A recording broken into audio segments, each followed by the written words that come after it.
મળી હતી ને અગાઉ એક 3 મહિના પહેલા એક જે આરોપી છે એને હવામાં ફાયરિંગ કરતો અમને વિડીયો મળી આવેલો હતો.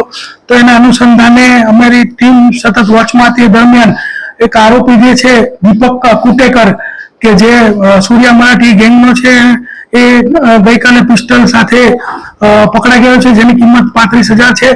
અને એની પૂછપરછ દરમિયાન એને જણાવ્યું કે એને અગાઉ હિતેશ સોલંકી કરીને વ્યક્તિ છે એની સાથે દુશ્મની ચાલતી હતી, એટલે રોહિત ઉર્ફે મુન્ના દૂધ મારફતે આ જે પિસ્ટલ છે એ લાવેલો. અને મુન્ના દૂધ ઓલરેડી જેલમાં છે અને આ ગુનામાં પણ વોન્ટેડ છે. અને આર્મ્સ એક્ટ કલમ 25(1) કે જેની આજીવન કેદની સજા છે એના અન્વયે જે છે ગુનો દાખલ કરેલો છે.